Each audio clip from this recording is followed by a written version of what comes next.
language for maps, again causing great confusion among the true fighting men 70 miles away. He invents his own code, which he doesn't share with everybody. Communication gets worse. And finally, he starts splitting up his units in such a way that they cannot mutually reinforce each other. The result of this is, at a place, I've never heard this word spoken, I may mispronounce it, the Kasserine Pass. Kasserine. Kasserine? Okay. This is February 1943. The upshot of this man's garbled leadership and instructions is that 6,500 Americans are killed, 3,500 British and Free French are killed. The Rommel's Africa Corps rolls over them and pushes the Allied line back 50 miles. Casualty rate is just like Chickamauga, 30%. Well, it's clear that something hugely has gone wrong here, and Ike investigates and discovers that this man is incompetent, and many of his underlings think he's also a physical coward. This man should not command troops, and Ike will shunt him out of there. What does Ike say about Fredendall in his memoirs? That's the great catastrophe, as I've just described. I replaced Fredendall with Patton as commander of II Corps. I had no intention of recommending Fredendall for a reduction in rank or placing the blame for the initial defeats in the Kasserine battle on his shoulders, and so I informed him. Several others, including myself, shared responsibility for our week of reverses, but the morale in II Corps was shaken, and the troops had to be picked up quickly. For such a job, Patton had no superior in the Army, whereas I believed that Fredendall was better suited for a training job in the States than he was for battle leadership. And this made sense, in a way. Fredendall was shipped back. Ike does not tear the man to pieces in his memoirs at all. Now, this tells you something about the characters of Grant and Eisenhower. But there's a subtext here. Fredendall had never commanded troops in his life. He had not served in World War I. And neither had Ike. Although he had graduated from the academy in 1915, he was such a good trainer and teacher. He was assigned to the States throughout all of World War I. Ike had never seen combat either. North Africa, he was learning his trade. It was on-the-job training of the most dramatic kind.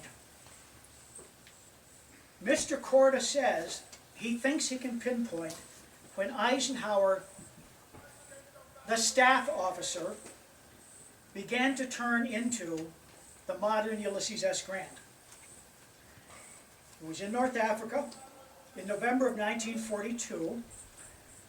The Allied offensive had stalled at a no-name crossroads town called Medjez El Bab. The units that had seized this place were a little out ahead of the rest of the Allied forces. And the leadership of this group, one of them pulled back. They were too exposed, they were exhausted. And Ike looked at a map and he saw this is a crossroads. Railroads and roads intersect here. Place has to be held. Ike overrules his junior officers and he says the men are going to stay, they're going to hold. And Korda says this is like Grant at the Battle of the Wilderness. At the Wilderness, that first day, the Union troops are just being chewed up. Every other previous Union commander, faced with a similar situation, had pulled the Yankees away, had disengaged from the rebels, had sent them to a place where they could rest and recuperate and get reinforced, and also give the rebels the same amount of time to recuperate. At the Wilderness, Grant said, we are not going to retreat. even though my men are dying by the thousands, we're going to hold, and we're going to keep going. Mr. Korda suggests that this little place in North Africa was Eisenhower's equivalent of the wilderness, where for the first time, as a staff officer, he sent out general orders, but in this case, he knew this small group of men were probably going to die. And it suddenly became real to him what combat was. All right.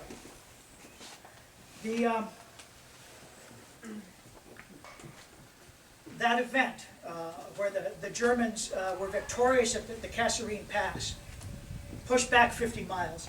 The situation was stabilized mostly by Eisenhower. He went to the most exposed areas of the front and was right there with the troops, exposed to the same fire, the same dangers, and he's cool, and he's calm, and he's not panicking at all, and they see this, and it stabilizes the situation. And Mr. Korda says, this is Grant at Shiloh. This is exactly the same thing. That first day at Shiloh in April '62, the rebels have a surprise attack on Grant's camps, almost push the Union Army into the Tennessee River. But Grant goes to where the fighting is the heaviest. He's out there with the men, showing no fear at all, and they hold. They just barely hold on, primarily through Grant's example. I think that's a fair comparison. I do. Grant, by the way, I don't know if you know this, that first day at Shiloh, truly the Union troops had almost been pushed into the river. General Sherman was there. He found Grant late at night, actually near a field hospital where amputations were going on. And Grant is trying to smoke a waterlogged cigar, the rain's pouring down, and Sherman says, well, Grant, we have had the devil's very own day of it, haven't we? And Grant replies, yes. Whip him tomorrow, though. That was Grant, and that became Eisenhower. That became Eisenhower. One of the things that strikes Mr. Korda the most about these two men was the strategy they ultimately settled on. There were two ways, two concepts for fighting their wars. One was you aim at a place, a city like Richmond, and you go for it. And Grant began to see that this was nuts. You aim for Richmond, put all your resources at Richmond, the rebels will put all their resources right in your face. And it becomes like the wilderness, a great bloodletting. Grant finally figured out that the best approach was what became known as the broad front approach, and that was, let's not care about psychological victories like seizing Richmond. The object is to defeat the Confederate Army wherever the hell it is. So, we will go after the rebels everywhere, and we will keep the pressure on everywhere, so they can't reinforce one another, and sooner or later, they will break. This was Ike's philosophy in Europe, eventually. He didn't care about capturing Paris. He didn't care about going on to Berlin. He didn't care about seizing the Ruhr Valley. His philosophy became, we put the pressure on wherever we find the Germans. It's unremitting. We give them no chance to rest. We keep pushing across a broad front. So Ike and Grant ultimately adopted the same strategy. Korda says there's more than this that they had in common. These guys had what, well, let's put it this way. There's this idea that one of the great virtues of a military leader is grace under pressure. And Korda says, no, that's not right. What it is that sets the great leaders apart is courage and persistence under pressure.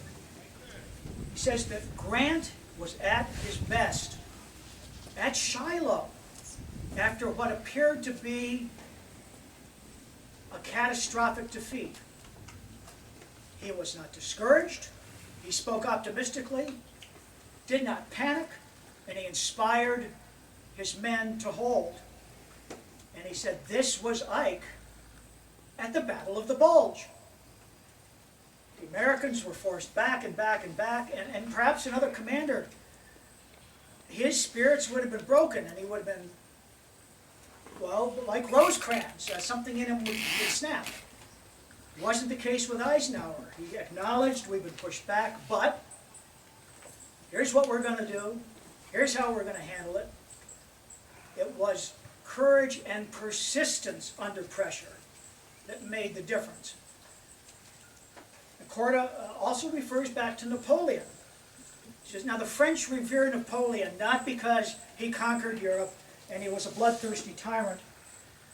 The French really honor Napoleon's story because of his near defeats. How he handled himself and his army, for example, at Moscow. The French had gotten all that way into Russia. They're at the gates of Moscow, and suddenly the Russian winter sets in, and they begin to freeze to death. And it was up to Napoleon to get them out.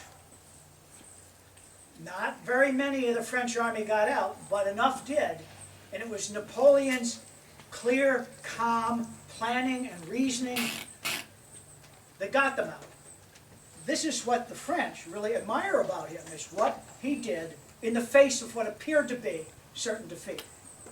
And Corda says, this is really how we should think of Grant and Eisenhower. This is when they were at their best, when it appeared they were on the brink of defeat, and they didn't buy it for a minute. Okay. Some things I found intriguing. Corda doesn't go on about it too much. He says, finally in Europe, Ike, he's the supreme commander, but he will adopt day-to-day control of the various Allied armies, including the British, which did not please the British all that much. But this was very similar to what Grant faced. Grant had come east to take command of all the Union armies, all of them. But he winds up mostly in Virginia, mostly working with the Army of the Potomac, which is commanded by George Gordon Meade. But Grant will take over day-to-day control of the Army of the Potomac. Grant and Eisenhower both came to see that in these complex situations, you had to have one man at the helm, one. And that was the policy they adopted. I'm interested in the surrenders. We know that at Appomattox, Grant said to his cheering men, stop it. We do not want to humiliate the rebels. They are now our fellow citizens again. Perfect opportunity for grandstanding, but Grant did not do that. The telegram he sent to Lincoln was, General Lee surrendered the Army of Northern Virginia today on terms proposed by myself. Period. No grandstanding. I don't know what message he sent to Truman, but here's the message he sent to his armies. The mission of this Allied force was fulfilled at 0241 local time, May 7th, 1945. Signed, Eisenhower. No grandstanding. Now there was one big difference in the surrender. Grant truly saw Lee as an honorable foe and the rebel armies as honorable men fighting in a dishonorable cause, but he was not going to humiliate them. Now Ike wanted to see the Germans as honorable foes, but just before General Jodl came to him, Ike had been to a concentration camp. And he knew that these were not honorable foes. So, contrasting Grant and Lee, Eisenhower and Jodl, Eisenhower has General Jodl come in the middle of the night, stand at rigid attention. Ike reads the terms of surrender and says, "Do you understand them?" And Jodl says, "Yeah." Eisenhower says, "Dismissed. And when the Soviets, who are now in Berlin, want to see you, you better go." Jodl would be tried as a war criminal at Nuremberg, and he would be executed. So, these are just little snippets comparing Ike and Grant as military figures. And I got to tell you, on this topic, this deserves a full-day seminar. It really does. These are just snippets, believe it. So now we're going to turn to the presidential years and see if there's any parallels here. For Grant, the great struggle was Reconstruction, reconstructing America after this great division, after the Civil War. And essentially, the recurring nightmare was over civil rights. Civil rights for the freed slaves, would they be real? Restored civil rights for the former rebels. This went on and on throughout Grant's presidency. He attacked this problem in many ways, but one of the things he did, just to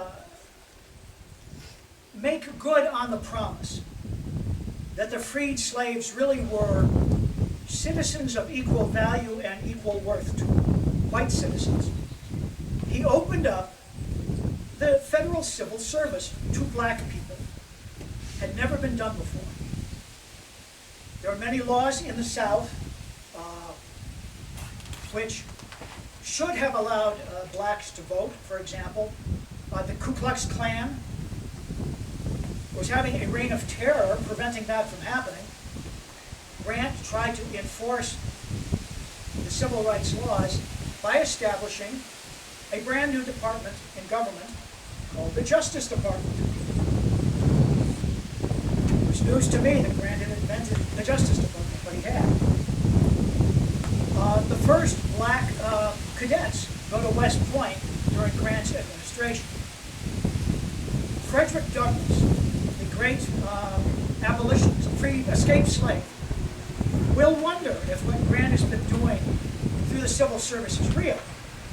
So in midterm, Frederick Douglass investigates. I'm not sure if it was the War Department, which department it was, but Frederick Douglass went through the employees of this department and found a couple of hundred black men employed there, which was a revelation to him.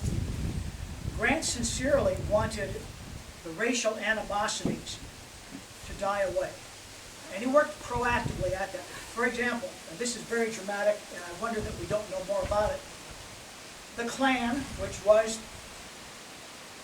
had no scruples about killing black people who wanted to vote, actually took over and controlled 9 counties in South Carolina. They were the law. The state government couldn't control what was going on. Asked the feds for help. President Grant went to Congress, got authorization. He was granted the authority to issue an ultimatum to the Klan. Gave them 2 weeks to lay down their arms, and if they didn't, federal troops would come in. The Klan did not lay down their arms.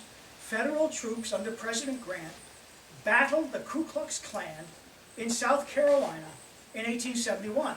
We never heard that before. 3,000 Klansmen were apprehended.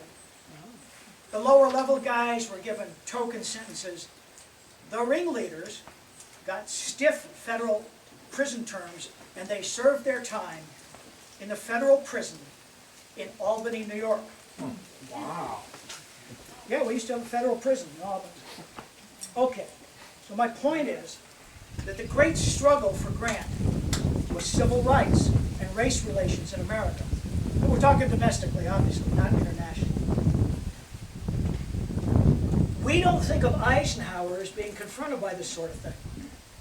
Modern presidents who grappled with civil rights, the Kennedys to some degree, but obviously Lyndon Johnson.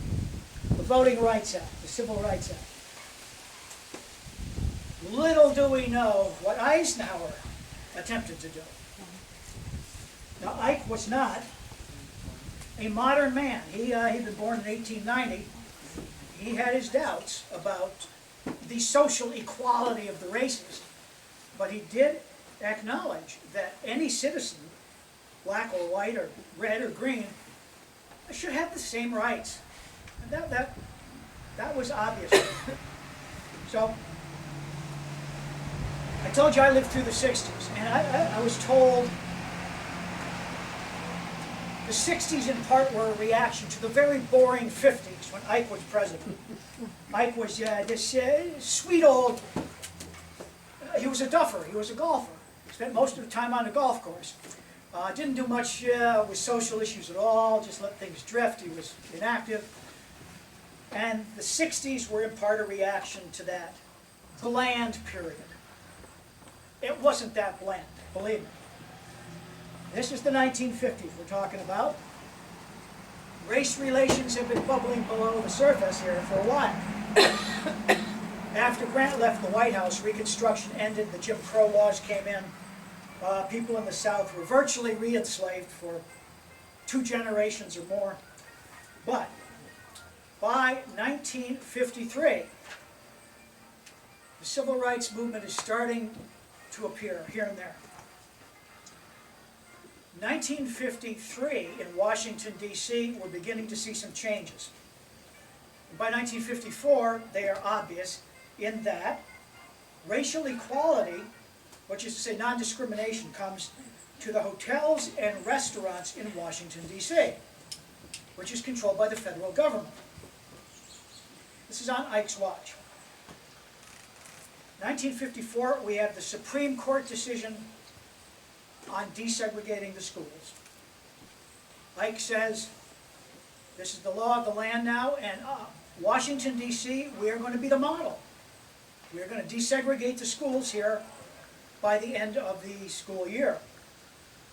And in fact, that happens. The D.C. schools, 1954, are desegregated with no problems at all. 1955, Emmett Till is killed. Now, Emmett Till was a 14-year-old black kid from Chicago who was visiting relatives in Mississippi. This is a city kid from the north. He doesn't understand that to whistle at a white woman is a death sentence. But he does whistle at a passing white lady, and her relatives will kidnap him, beat him, gouge out an eye, shoot him in the head, just mutilate his body horribly. And suddenly the civil rights movement explodes because his killers are not convicted. Suddenly Ike sees a country where the civil rights cause is catching fire. And he sees the justice of it. In 1956, he establishes a civil rights commission. What he wants to do, number one, is to outlaw lynching. Well, not outlaw lynching, make lynching a federal crime. Across the South, black people are being hanged. Mob rule, the Klan is still a very potent force. He wants lynching to become a federal crime so the feds can intervene when the state authorities won't. He wants to end the poll tax. The poll tax essentially is you come up to vote, you have to pay a fee. These are in the southern states. And if the fees are such that most poor black people can't afford them, can't pay the poll tax, you can't vote. He wants that outlawed. Southern senators will basically stonewall Ike's Civil Rights Commission for a year or more. Now, what is going on simultaneously? As the school integration laws are being finally implemented, across the South, in many cities and towns, the white families are saying, you know, if our kids have to go to school, black kids, in the public schools, we're going to pull our kids out and form our own private schools. And more than that, we're going to boycott any business that's cooperating with this integration thing. So things were really starting to spiral out of control in the South. In spring of 1957, Martin Luther King, who hardly anybody's heard of yet, appeals to Ike to make a speech on the moral issues surrounding integration. Ike will decline, but he will meet with Martin Luther King and talk things over. Ike will not talk about the morality of integration, racial equality. What he will talk about is, according to the law, we are all equal, and I'm the chief executive. I must make sure that our laws are implemented. He talks about the legal aspect of this. And this is what Grant did, almost always. I think he felt that discrimination was morally wrong, but he knew his audience, Grant did, so he talked about the legal rights of black citizens and white citizens. That's what he emphasized. So did Ike. On the integration, the Supreme Court ruling, Ike said the Constitution is as the Supreme Court interprets it. And I must conform to that and do my very best to see that it's carried out in this country. Remember the March on Washington, the I Have a Dream speech? That was 1963. That wasn't the first March on Washington involving Martin Luther King. There was one in 1957. It was called the Prayer Pilgrimage of Freedom. About 40,000 marchers turned up. That was the year the Southern Christian Leadership Conference was formed, big civil rights organization. Martin Luther King that year did not have any real memorable lines, like he had in the I Have a Dream speech, but he did say, among other things, give us the ballot, and we will fill the legislatures with men of goodwill. Give us the ballot, and we will transform the salient misdeeds of the bloodthirsty mobs into the calculated good deeds of orderly citizens. All right, 1957. Finally, Ike's Civil Rights Commission bears some fruit. It's been really watered down by the Southern senators. All it will address is some aspects of access to the voting booths in the South. Ike will look back and he'll say, this was my worst political defeat in my first 4 years. Now this doesn't sound like much, a very watered down civil rights bill, but here's the thing. This was the first civil rights bill enacted in 84 years. There had been no civil rights bills since the Grant administration, the 1875 civil rights bill that Grant had pushed through Congress. So, here's one of those parallels between Grant as president and Ike as president. And I want to talk just very briefly about Little Rock. This is one of those moments that the civil rights historians always point to, and we forget ever happened. But it was on Ike's watch. Integration of the public schools had been ordered. The city of Little Rock in Arkansas has a plan. It's a slow integration of the schools. It'll take 10 years, but it'll begin with the high school. So, it's going to happen. First black kids are going to come in the fall of 1857. I get the dates all confused. 1957. Now here's one of those lovely southern names. Orville Faubus. Let me swallow my breath mint here. Got this really out. Governor Orville Faubus of Arkansas says he's worried there's going to be violence. So he sends the Arkansas National Guard to Little Rock. They surround the school. The Guard is not there to protect the black kids. The Guard is there to stop them from coming into the school. This is not what was intended. A federal judge says to Governor Faubus, you have to obey the law. This is not right. Faubus says, but I'm upholding the Arkansas Constitution. The The judge says, yeah, well, the federal Constitution trumps yours. Faubus gets worried. He contacts Eisenhower. They have a face-to-face meeting. Faubus wants to find a way to settle this. He wants Ike to do something to help him save face.